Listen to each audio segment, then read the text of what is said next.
This is Bunny Michael. When you approach your life from the consciousness of your higher self, the knowing how worthy you are, every aspect of your life begins to change. Your relationships, your career, your self-care, your body image, everything. Because this is the process of unlearning the conditioning of our culture that raised us to believe we have to prove ourselves to belong. True success starts with knowing how much you deserve. Following your higher self is an awakening process, and it's no easy feat. But as you will hear from the callers on this podcast, our paths might look different, but our journey is the same. Welcome to XO Higher Self.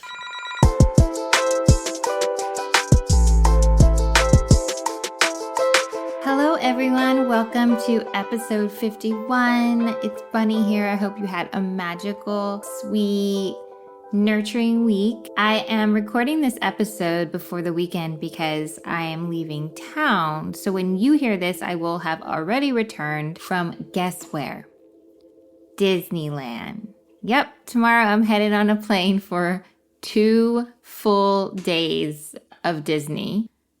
I'm going with my sister and her kids, so it'll be cute. And I'm not ashamed to say I have a soft spot for the Disney aesthetic. When I was little, I went to Disney World and I got this big Minnie Mouse doll. And oh my God, I remember I was so obsessed. It wasn't even the stories. It was literally the colors. And if I look at my wardrobe now, I can definitely see I'm still very much into the pastels. You know what I mean. Anyways, coming up to this weekend, I've been thinking a lot about family and my relationship to my family, my sister, kids, my parents, and how my higher self has really helped me over these years to create the boundaries that I've really needed with my family. It was really hard for me. Well, a lot of things were hard with my family, but recently it was really hard for me to tell them about me wanting them to use they, them pronouns and being non-binary. It wasn't that I was ashamed. I just didn't feel ready to possibly be disappointed by whatever their response was going to be. And I think, as we grow older and we try to heal our childhood wounds, it's pretty amazing that even though, you've done all this inner work, your parents or caregivers or siblings or just people you grew up with can still do things that really trigger you now, even though you feel like you've kind of worked through that issue. Because, something just reminds you of the past. It's not necessarily that it's happening again, but just little things remind you of that feeling that you had when they did. I heard a quote once that was, if you think you're so enlightened, go spend a week with your parents. But the important thing I think in terms of boundaries is to ask yourself, if you have needs that they are unable to meet, do you even need those things from them? Meaning, if you want support around an issue like gender identity, for example, and you're seeking it from people who just happen to have a huge learning curve around gender expression, maybe they're not the folks you should be looking to for that kind of support. Maybe they're good at some things and maybe they totally suck at others. Maybe they will change and maybe they won't. The important thing is that you find your chosen family too. Those people in your life who will give you the support you maybe lacked from the family you grew up with. Family comes in all forms, and different people are capable of different things depending on where they are at in the stage of their own growth, depending on how they show love, depending on their love language. So fill your life with a spectrum of different kinds of support. One family is for this and another is for that. You can have it all because you are that lovable. Anything you were missing growing up, you can have it now, babe.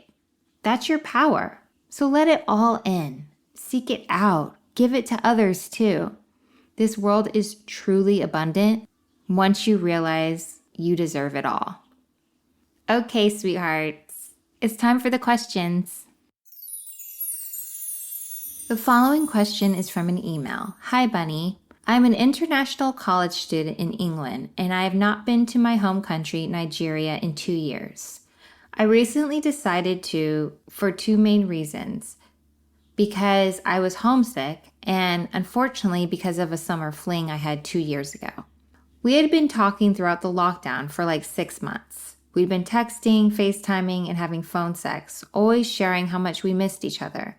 We made it clear it was a situation we just had. Since I had strict parents, I had planned to come home earlier than I told my parents and lie about my arrival date. To me, we had such a blissful time with each other for 2 days. He had promised to continue hanging out throughout the month, but he suddenly stopped talking to me after those 2 days. I felt like I had sacrificed a lot for this meetup, with just the amount of money spent to travel during these COVID times, paid for the Airbnb we stayed in, went on the pill, acknowledging the pill intensified my anxiety, my entitled holiday time off work, and many other things. I felt so heartbroken the whole of June. I tried distracting myself by going out with my friends, but I just felt stabbed at the back. I later found out from a friend of his, 3 days before I had to leave home, that he just did not want me to like him too much because he claimed he was a damaged man. I also saw DMs where he called me clingy and annoying. I genuinely think the DMs his friend showed me was a ploy to make me stop liking him and to hurt my feelings. Bunny, I feel manipulated and used for sex. He love-bombed me, and I honestly do not know how to feel better. My heart hurts a lot just because I felt like he had been playing an act for months. I replay the moments we shared a lot in my head, and it only leads to more intensified panic attacks and distractions from work. I believed so much in my higher self before I traveled. Now I feel it needs so much work all over. What is your advice to revive her again, or any words of affirmations? What can I do to stop making him the sun in my life, the center of attention? How do I relieve such a scar? I apologize for being dramatic. I love you so much. Thank you for everything. Babe, you are not being dramatic. I'm so sorry that you've been going through this. It's totally okay if you are feeling heartbroken and sad and hurt. What this person did to you is not okay. But I don't want this experience to lessen your shine.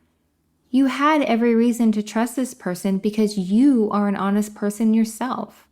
You had every reason to believe in the possibility of growing a loving relationship because you are a loving person yourself. That's how you view the world, through the lens of love, kindness, honesty, and compassion. It's not naive of you to live your life that way. But no matter how we decide to treat people in our lives, there will always be the possibility that someone else might mistreat us because we cannot have control over other people's behavior. There are a lot of people out there who are very unconscious of their own inner worth, and so they project those insecurities on others in order to feel more powerful. They make other people feel less worthy in order to find a sense of confidence.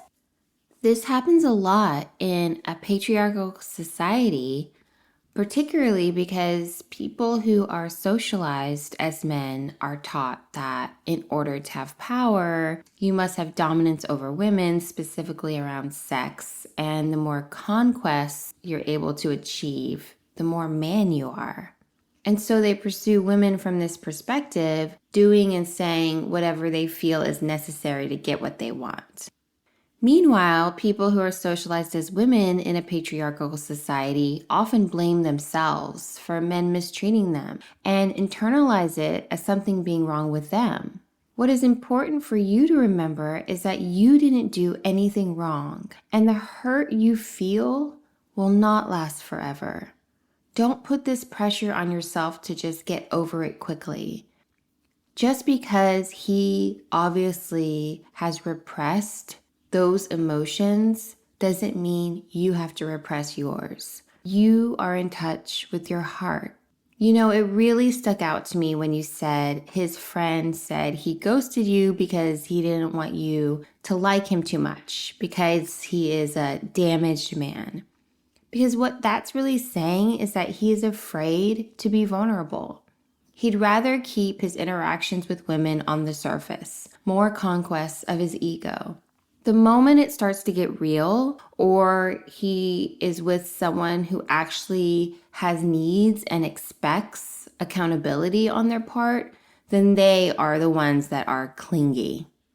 This is such a common dynamic in the role playing of heteronormative gender. It's such a cliche. There are like so many rom-coms about how the man doesn't want anything serious. He doesn't want a commitment. So he goes from woman to woman and it's like all fine because he's a player and he doesn't have to have any accountability. Our culture has ingrained in men that this is actually a way to be happy and fulfilled, when in most cases, it's just a way to avoid your own issues. I'm not saying that everyone should have a monogamous relationship. No, I'm saying the only way to grow from any type of relationship is to be honest and accountable. If you can't be honest and accountable to other people, you can't be honest and accountable to yourself either. I know you are feeling sad now, but I am really happy that you are no longer going to be giving this person your energy. And just because you are still processing the hurt doesn't mean you're disconnected to your higher self. Your higher self never leaves you, babe. Your higher self is holding you through all your feelings. Your higher self knows that you are okay and that this experience is ultimately going to show you how amazing you are for having the courage and self-awareness to treat others with dignity. Wherever you are crying, wherever you're feeling anxious, wherever you're feeling angry, your higher self is holding you like a child that cries in their parents' arms, with so much love, so much compassion, and so much patience that surrounds you at all times. I know it's hard to remember that when you're in the thick of a painful emotion, but you are safe. Your true power is the love within you, and nothing can shake that. Don't let someone's fear of love prevent you from trusting in love. Now would be a great time to level up your spiritual practice. Dedicate some time in the morning to connect with your higher self. Meditate on these affirmations. I am loved. I am safe. I have compassion for other people's issues, but I don't let them disempower me. I trust in my own divinity. Today, I will let my light shine. I tried to leave a question and I made it too long, I guess, so I'm going to try and shorten it. But basically, I've been beating myself up for being in a relationship that I feel like I should be able to end more quickly than I'm able to. Caveat, it's a pandemic relationship, and maybe some of your callers can relate. Basically, this person has been very positive. There's nothing, harmful taking place in this relationship other than we're just kind of not on the same page, compatible with what we want long term, as well as, I stated some of my needs in the relationship, and they have let me know that they're really unable, they don't have the capacity to meet those needs, and they have their own barriers and baggage related to like love and connection that they haven't, they're still unpacking. They're on their own journey. So obviously I just need to exit this relationship, and I'm having a really hard time doing that. I've never been this way when ending a relationship. Usually it's a very like clear, and it's not so challenging for me. And I'm getting to the point where I'm feeling like even my like therapist and friends and family are all like, why are you still with someone who can't meet your, full needs in the relationship? And you're not compatible. Like, they want to see me in a relationship where I am getting everything that I love and deserve, all the love and deserve all the love that I deserve and want, in the relationship. And they know this person just is a great person, but just doesn't have the capacity. And so they want more for me, and I want more for me. I guess the fear is, like, I've done so much therapy and so much self-help books. Like, is my self-worth really this low? Like, I thought I was doing better. And the fact that I'm struggling so much to exit this relationship is making me question, am I really doing as well as I thought? Or maybe I'm doing a lot worse than I thought. I hope you can help. Thank you. Bye. Babe, just because it's hard to break up with someone doesn't mean you're not doing well on your spiritual path. You're an empathetic person, and breaking up with someone you really care about isn't easy. You don't want to hurt them, obviously. It's a difficult discussion to have, and you don't always know how they will react. Another thing, it seems like the circumstances of the relationship, the fact that the two of you went through the height of the pandemic together, I think also makes it seem more sensitive because it was a unique dynamic and intimate in a different way. You went through that trauma, the trauma that we all went through as a collective. The two of you went through leaning on each other.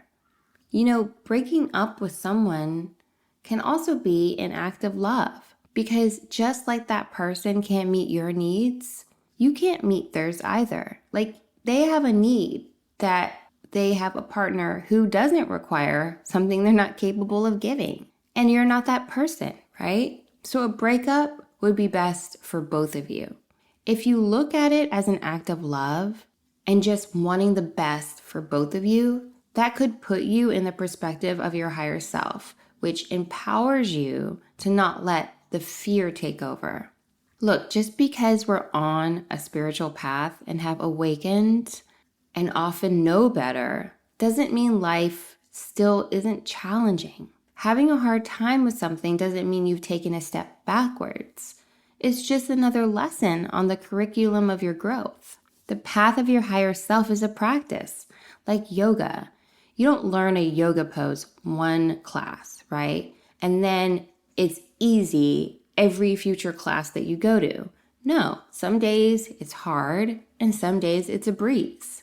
I think I've mentioned on this podcast before the somewhat popular analogy of the spiritual path being a spiral up.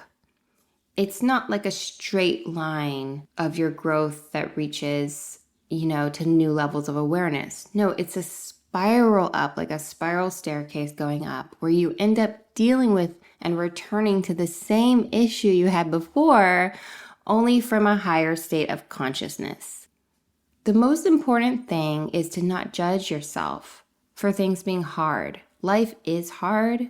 Relationships are hard. Unlearning is hard. Breakups are hard. And anyone telling you different is pulling your leg. Oh my God, I can't believe I just said pulling your leg. That's like what my mom says. I'm turning into my mom. Okay. Your friends and therapists are right to question you because they know you. And they want you to have what you actually want. They know you want to break up and they want you to be happy. So it's good they are encouraging you. It's not a criticism.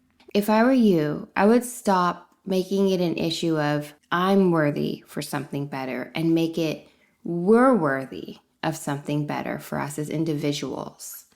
It will help you take more leadership here, get more courage, and use love as an empowering motivation. You got this. The following question is from an email. Hi, Bunny Michael. I really love your podcast, and hopefully you can help me out with this situation that I'm in. After telling a guy to give me space because I'm going to try to work things out with my ex, I realized I love him. My ex and I did not work out because of how I feel about this guy. Unfortunately, I realized it too late. He is talking to another girl, but seems to flirt with me occasionally to keep me around.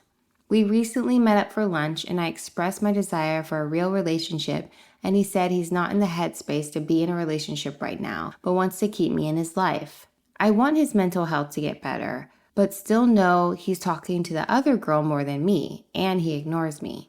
Me and this guy have a really deep emotional connection, but I feel like I'm being kept as a second option while he tries to work things out with his ex. I wish he extended the same courtesy as I did when the same thing happened to me by saying exactly what his goals are with me. I really love this guy, and being ignored but still flirted with and kissing while he confides in his ex is both hurtful and confusing. Any advice on how to move forward with this would be so helpful. Thank you. Hey, sweetheart, if talking to this guy and meeting up with him for lunch and having makeout sessions is hurting and confusing, and you want a relationship that he has expressed he's unable to give you, then the two of you are not compatible right now. His choices are not in your control, but yours are. And continuing to make the choice to see him and flirt and do all of that stuff in the hopes that he will one day change his mind is not good for your emotional health. I get it, you chose him over your ex, so you feel really invested in him.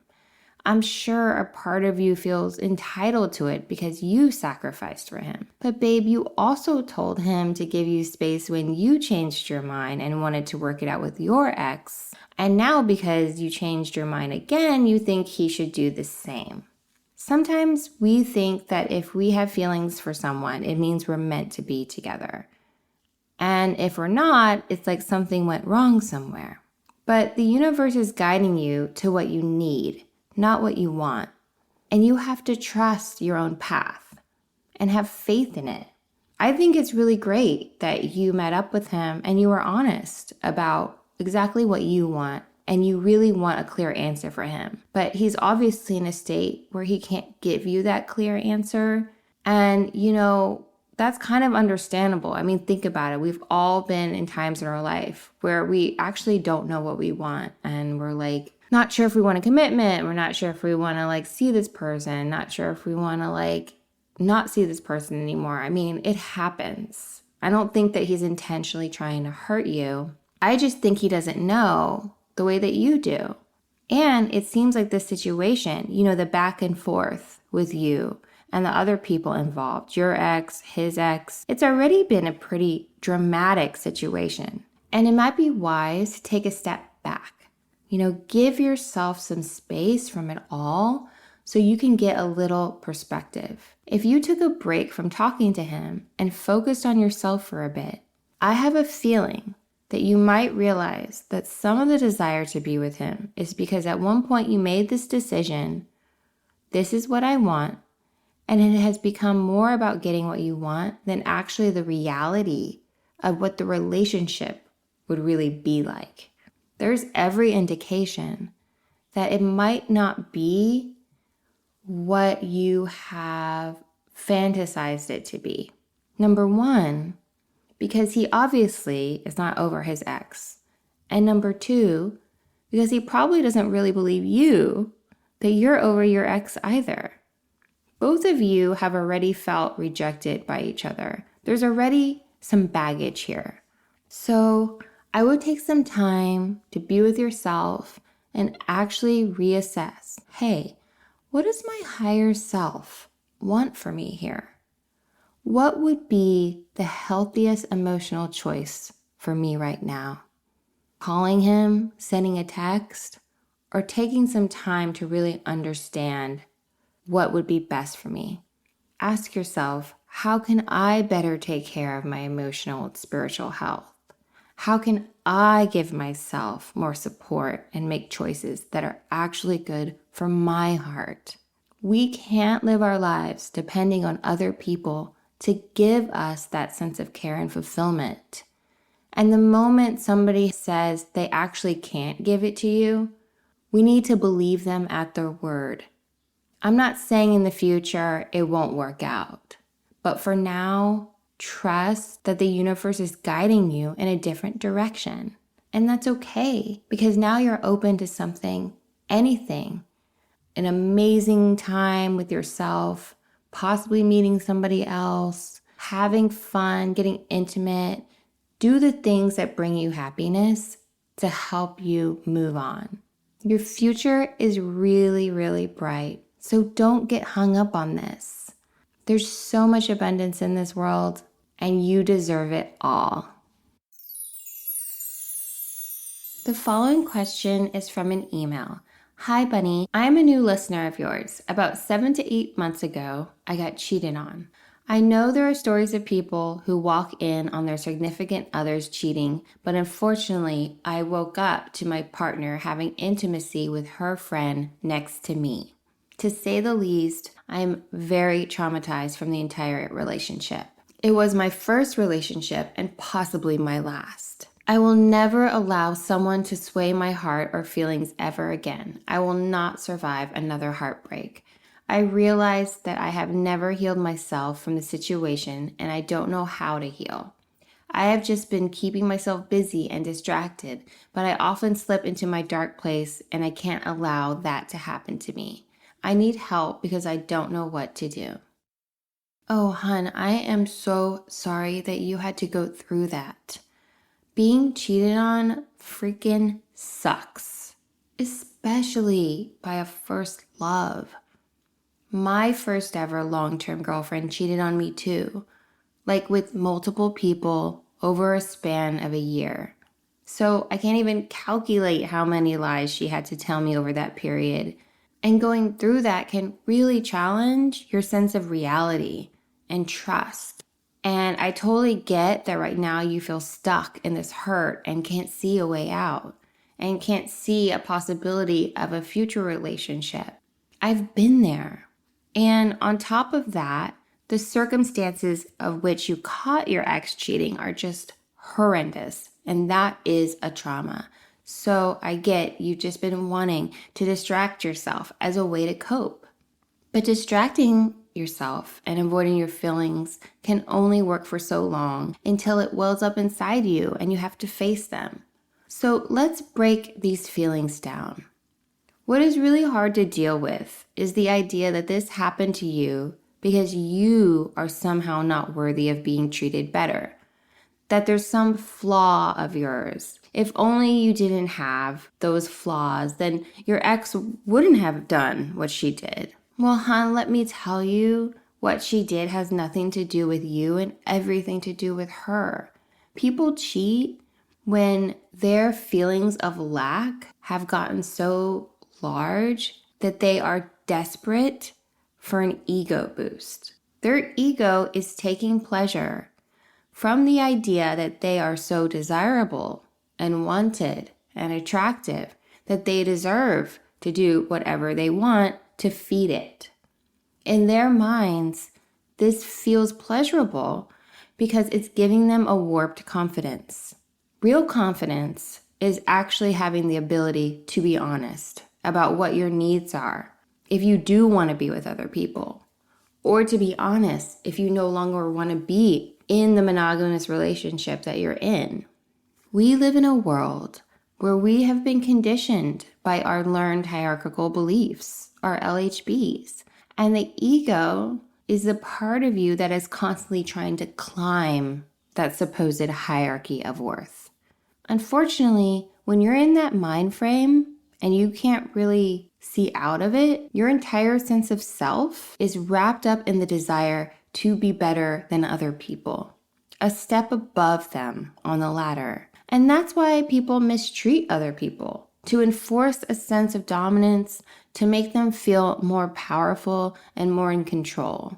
Now, the circumstances with which your ex actually started hooking up with some other person right next to you is really cruel, and I am not a psychologist, but it sounds to me like some serious narcissistic behavior.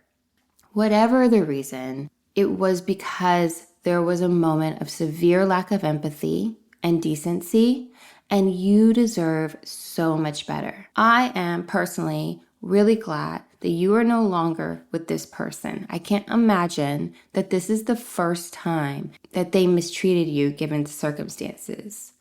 Hun, I know that these feelings are not easy, and I'm not trying to sugarcoat how that betrayal feels. But please believe me when I tell you, this pain is temporary. And the more you let yourself feel the feelings and process them, the sooner they will have less power to overwhelm you. So what if we face them head on with a writing ritual?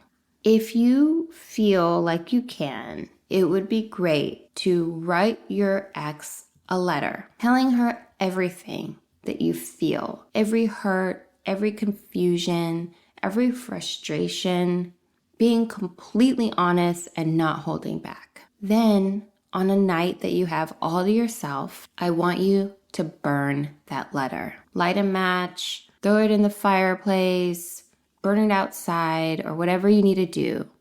Just like the paper that letter was on will become ashes, so will this experience in your past. So will these painful feelings. Everything is temporary in this world. The good stuff, the bad stuff. Your past doesn't define your present or your future, should you choose not to let it. You are in control of that, babe. You have the power and the strength to get through this and come out the other side more awakened to your own worth. Just be patient with your healing process and take it one day at a time. Well, that wraps up this week's questions. Thank you so much for being here. Thank you for sending them in and your beautiful vulnerability. Remember, we also have more bonus episodes on our Patreon, so make sure to subscribe to the Higher Self family on there, and you can get access to bonus episodes that we post every other Friday, especially if you've been sending in a question. You know, it definitely could have been answered on the bonus. So wouldn't want you to miss out on that. Have an amazing week and make sure to take care of yourself. I know, just like you, sometimes doing the work, doing the practice, meditating or journaling or whatever it is that you do, I know sometimes it just feels like hard to even take the 5 or 10 minutes. Like, in your mind, it just feels, you already feel exhausted, even thinking about it, right? And I guess what I would say, and what I try to tell myself in those moments where I'm lacking that kind of motivation, I'm like, well, who's talking here? Like, is it my higher self telling me that I shouldn't prioritize, like, cultivating my own inner love? Or is it a part of me that actually wants to hold myself back? That actually wants me to still be controlled by my LHBs, that actually wants me to stay on the curriculum of my conditioning rather than the curriculum of my higher self. We do have a powerful voice in ourselves that is often telling us what's not good for us. Our ego speaks really loudly and often speaks first. And so it takes practice to cultivate listening to your higher self, taking the time, being less reactive, taking a step back and fully understanding, okay, what is love calling me to do here?